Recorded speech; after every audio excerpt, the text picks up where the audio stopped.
Hello guys, welcome to VPD educational. Guys, MS set म्हणजे Maharashtra set हा exam 26 September 2021ला सावित्रीबाई फुले पुणे युनिव्हर्सिटीने काय केलता कंडक्ट केलता. आणि गाइज एक्झाम झाल्यापासून मला काही विद्यार्थ्यांच्या फ्रिक्वेंटली कमेंट येत आहेत, सर कट ऑफ वाढेल की कमी होईल. तर गाइज हेच आपण या व्हिडिओमध्ये डिस्कशन करणार आहोत. आता यामध्ये मी टोटल 2100 विद्यार्थ्यांचं वोटिंग घेतलं आहे आणि 2100 विद्यार्थ्यांमार्फत पेपर सोपा होता की अवघड होता हे आपण पाहणार आहोत. व्हिडिओ सुरू करण्याआधी जर तुम्ही चॅनलवर नवीन असाल तर नेट सेट आणि पेट यांच्या अपडेटसाठी चॅनलला सबस्क्राईब करा. आणि गाइज आपली व्हीपीडी एज्युकेशन टेलिग्राम चॅनल आहे, त्याचे लिंक डिस्क्रिप्शन बॉक्समध्ये दिलेले आहे, त्यालाही जॉईन करा, जेणेकरून कुठलेही अपडेट असेल, कोणतीही PDF असेल ती तुम्हाला तिथे इमिजिएटली भेटत जाईल. आता हे बघायच, काही विद्यार्थ्यांचे असे क्वेश्चन असतील, सर रिझल्ट कधी लागेल. तर रिझल्ट कधी लागेल या संदर्भात मी व्हिडिओ अपलोड केलेला आहे, त्याची पण लिंक डिस्क्रिप्शन बॉक्समध्ये दिलेली आहे. त्याचबरोबर पेपर फर्स्ट याची एक्सपेक्टेड आन्सर की मी डिस्कशन केलेली आहे. त्याचबरोबर पेपर सेकंड हा कॉमर्सचा आहे, त्याचा सब्जेक्ट कोड आहे 50, हा देखील मी एक्सपेक्टेड आन्सर की पूर्णपणे त्याची अपलोड केलेली आहे, त्याची पण लिंक तुम्हाला डिस्क्रिप्शन बॉक्समध्ये भेटेल. जे विद्यार्थी इंटरेस्टेड आहेत ते पाहू शकता. आता एक गोष्ट लक्षात घ्या की एक्झाम होऊन गेलेला आहे आणि होऊन गेलेल्या गोष्टीवर डिस्कशन करणं हे योग्य नाही, पण विद्यार्थ्यांच्या काही क्वेरीज आहेत म्हणून आपण डिस्कशन करतो. एक शॉर्टमध्ये आपण व्हिडिओ पाहणार आहे की पेपर कसा होता. तर हे पहा, तर इथं पाहू शकता हे वोटिंग घेतलं आहे मी टोटल 2100 विद्यार्थ्यांचं. इथं तुम्ही पाहू शकता टोटल 2100 विद्यार्थ्यांनी वोट केला आहे. कशाला? MS set paper first. आता पेपर फर्स्टचं आहे, सेकंडचं नाही. पहिलं पेपर फर्स्टचा आपण पाहतोय. इथं मॉडरेट होता पेपर असं बनलंय टोटल 73% विद्यार्थ्यांनी. त्यानंतर व्हेरी इझी हे 9% विद्यार्थी, म्हणजे आपण अराउंड धरू शकतो की 10% विद्यार्थी. त्यानंतर व्हेरी हार्ड हे टोटल आपण 20% विद्यार्थी असं अराउंडमध्ये राऊंडअपमध्ये धरू. तर इथं व्हेरी हार्ड हे जे विद्यार्थी आहेत ना, माझ्या मते यांचा अभ्यास नसेल असं आपण म्हणू शकतो. कारण इथं जवळजवळ आपण म्हणू शकतो की 80% विद्यार्थ्यांना मॉडरेट पेपर जातोय, म्हणजेच पेपर हा मॉडरेटच होता, अवघडही नव्हता, सोपाही नव्हता. एक आपण म्हणू शकतो की 50-50%चा पेपर होता. आता 50-50% म्हणजे काय? तर हे पहा, पेपरचं एक लेवल असते क्वेश्चनची. म्हणजे काही क्वेश्चन आहेत, फॉर एक्झाम्पल 10 क्वेश्चन खूप इझी दिलेले असतात, त्यानंतर 10 क्वेश्चन खूप अवघड असतात, त्यानंतर 20 क्वेश्चन असे थोडे मॉडरेट असतात, आणि काही जे क्वेश्चन आहेत वर्षी 10 जे उरले ते आउट ऑफ कंटेक्स्ट असतात, म्हणजे तुम्हाला कळतच नाही क्वेश्चन आले कुठून, म्हणजे असे क्वेश्चन असतात. पण या वर्षीच्या एक्झाममध्ये असे फक्त 2 ते 3 क्वेश्चन होते की ते आउट ऑफ कंटेक्स्ट होते, आले कुठून हे विद्यार्थ्यांना कळालं नसेल, असे फक्त 2 ते 3 क्वेश्चन होते. बाकी म्हणू शकतो आपण की 45+ क्वेश्चन हे पूर्णपणे सिलेबसवर आधारित होते आणि सिलेबसमधूनच आलते. तर यानुसार पेपर हा मॉडरेट होता. आता मी म्हणत नाही, विद्यार्थ्यांनी वोट केलाय, तुम्ही पाहू शकता विद्यार्थीच म्हणतायत की पेपर मॉडरेट होता. आता मॉडरेटचा अर्थ असा होतो की कट ऑफ हा जास्त काही चेंज होणार नाही.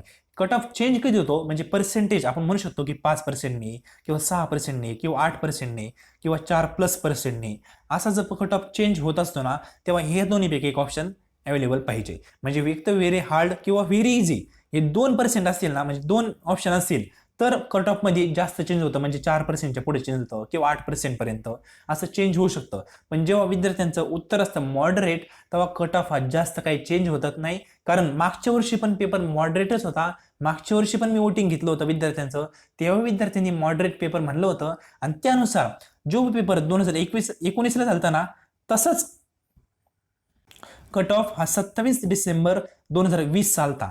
म्हणजे 2019चा आणि 27 डिसेंबर 2020चा तुम्ही कट ऑफ कंपॅरिझन केलं तर तुम्ही पाहताल फक्त 1 ते 2%नी कट ऑफ मागे पुढे झालेला आहे. आणि ह्याही वर्षी कट ऑफ जास्त काही चेंज होणार नाही. तुम्ही 27 डिसेंबर 2020चा कट ऑफ युनिव्हर्सिटीवरून डाउनलोडिंग करा आणि आपला विषयाचा कट ऑफ पहा, त्यानुसार कट ऑफ हा थोडासा कमी जास्त होईल, जास्त काही होणार नाही. थोडा म्हणजे 1 ते 2%नी फक्त मागे पुढे होईल, जास्त काही होणार नाही. जास्त मॅक्झिमम झालं नाही एखाद्या विषयाचं. आता फॉर एक्झाम्पल हे पेपर फर्स्ट आहे, पेपर सेकंड आहे तुमचा, तो थोडासा अवघड सोपा असू शकतो. आता कॉमर्सचं म्हणायचं तर कॉमर्सचा मी पेपर पूर्णपणे पाहिला, कॉमर्सचा पेपर खूप सोपा होता, इतका काय अवघड नव्हता. आता कॉमर्सचा कट ऑफ जास्त काही चेंज होणार नाही, जसं मागच्या वर्षीचा कट ऑफ होता तसंच लागल. आता दुसऱ्या सब्जेक्टचं म्हणलं तर दुसऱ्या सब्जेक्टचा जो सेकंड पेपर आहे ना, तो तुम्हाला कसा गेला त्यावर डिपेंड आहे. आता त्याचं मी प्रत्येक विद्यार्थ्याचं विचारू शकत नाही की पेपर कसा गेला, पण माझ्या मते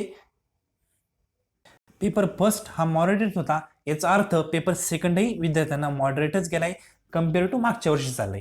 म्हणून कट ऑफ जास्त काही चेंज होणार नाही. कट ऑफ वाढन किंवा कमी होईल हे डिपेंड असेल पेपर सेकंडवर. कारण पेपर फर्स्ट मी तुम्हाला सांगितलं की मॉडरेट होता, अवघड नव्हता, सोपा नव्हता. मग पूर्णपणे तुमच्या पेपर सेकंडवर कट ऑफ थोडासा कमी जास्त होऊ शकतो. पेपर फर्स्टचा जास्त काही इम्पॅक्ट होणार नाही.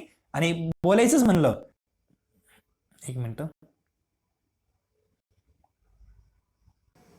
मागच्या वर्षीची कंपॅरिझन म्हणलं पेपर फर्स्ट झाले फक्त मी, पेपर सेकंडचं पूर्णपणे तुमच्या बेसवर असेल. पेपर फर्स्टचं मागच्या वर्षीचे कंपॅरिझन करायचं म्हणजे 27 डिसेंबर वर्सेस 26 सप्टेंबर. तर 27 डिसेंबरचा पेपर फर्स्ट हा थोडासा सोपा होता कम्पेअर टू या वर्षीच्या पेपरशी. कारण या वर्षीच्या पेपरमध्ये मी म्हणतो की 3 ते 4 क्वेश्चन असे होते ते आउट ऑफ कंटेस्ट होते, पण मागच्या वर्षी पूर्णपणे सिलेबसमध्ये टोटल क्वेश्चन आले. म्हणजेच जे क्वेश्चन होते ना ICTचे असतील, फॉर एक्झाम्पल टीचिंग ॲप्टिट्यूडचे असतील किंवा पॅसेज असेल, तो खूप सोपा होता मागच्या वर्षीचा कम्पेअर टू या वर्षीशी. कारण मागच्या वर्षी म्हणजे आपण म्हणू शकतो की पेपर फर्स्ट हा विद्यार्थी एकदम हसत हसत बाहेर आलते. तसं यावर्षी कसं मॉडरेट आहे, तसं मागच्या वर्षी मॉडरेटचं हे होतं ना, व्हेरी इझी, हे पर्सेंटेज जास्त होतं. म्हणजे मागच्या वर्षी पेपर थोडा सोपा होता कम्पेअर टू या वर्षीचा, पण इतका काही त्याने फरक पडणार नाही. विद्यार्थी मॅक्सिमम विद्यार्थ्यांना मॉडरेट पेपर गेलाय, त्यानुसार आपण ठरू शकतो की कट ऑफ हा जास्त कमी होणार नाही, जास्त वाढणार नाही, फक्त 1 ते 2% मागं पुढे होईल. तर गाईज हेच होतं डिस्कशन. आता होऊन गेलेल्या पेपरचा आपण काही बोलत बसण्याचा अर्थ नाही, कारण जे होणार आहे पुढं त्याच्याशी आपण तुलना केली पाहिजे. आणि पुढचा जो एक्झाम आहे, जर तुम्हाला पेपर अवघड गेला असेल तर लगेच अभ्यासाला लागा पुढच्या एक्झामसाठी. आपण लवकरच क्रॅश कोर्सही त्यासाठी डेव्हलप करतोय, त्याला एनरोल व्हा. पेपर सेकंड किंवा फर्स्ट हा अवघड सोपा जाणं पूर्णपणे तुमच्या बेसवर असतं. तुमचा अभ्यास झाला तर तुम्ही याच्यात येताल, तुमचा अभ्यास काहीच नाही झाला तर तुम्ही यामध्ये येताल. आणि जर तुम्ही सामान्य माणसासारखा अभ्यास करत असाल, म्हणजे जे रेग्युलर विद्यार्थी अभ्यास करताय, तर तुम्ही येता. हे जास्त असतात पर्सेंटेज, कुठेही जा, कोणत्या एक्झामला जा, हे पर्सेंटेज जास्त असतात. पण तुम्ही यामध्ये येण्याचा प्रयत्न करायचा, या 9 मध्ये. जर तुम्ही 9% मध्ये आले ना, तर MS सेट काय मी म्हणतो, JRF पण सुटतात. पण या 9 मध्ये येण्याचा प्रयत्न करायचा. आता जे व्हेरी इझी म्हणतायत ना, ते 110% सुटणार आहेत, त्यांना गॅरंटी, कारण त्यांना पेपर फर्स्ट हा खूप सोपा गेलाय. म्हणून यामध्ये येण्याचा प्रयत्न करा.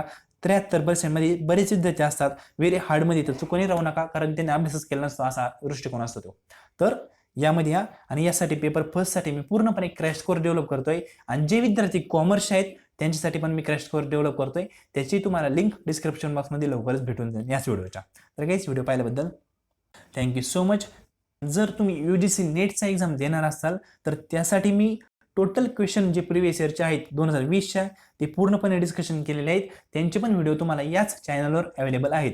यूट्यूब कुठेही गुगलला सर्च करा किंवा यूट्यूबला सर्च करा VPD एज्युकेशनल, त्याच्या प्लेलिस्टमध्ये जा, तिथं सर्व व्हिडिओ अवेलेबल आहेत. प्रिव्हियस इयरचे MCQचे टोटल 50 MCQज मी टीचिंग ॲप्टिट्यूड, रिसर्च ॲप्टिट्यूड यावर डिस्कशन केलेले आहेत. आणि मॅक्झिमम MCQची प्रॅक्टिस करा, तुम्हाला यामध्ये यायला वेळ लागणार नाही. व्हेरी इझीमध्ये हेच विद्यार्थी असतात ज्यांनी MCQज प्लस थेरटिकल पार्ट हा कव्हर केलेला असतो, आणि ते व्हेरी इझीमध्ये येतात. आता मॉडरेटवाल्यांतून व्हेरी इझी हे सोपं आहे, पण व्हेरी हार्डवाल्यातून ते मॉडरेटमध्ये येणार आणि मग व्हेरी इझीमध्ये येणार. तर तुम्ही आता मॉडरेटमध्ये असाल तर व्हेरी इझीमध्ये येणं खूप सोपं आहे. थोडंसं फक्त कष्ट करा, तुम्ही डेफिनेटली व्हेरी इझीमध्ये येताल आणि तुम्ही 100% गॅरंटेड पास होता.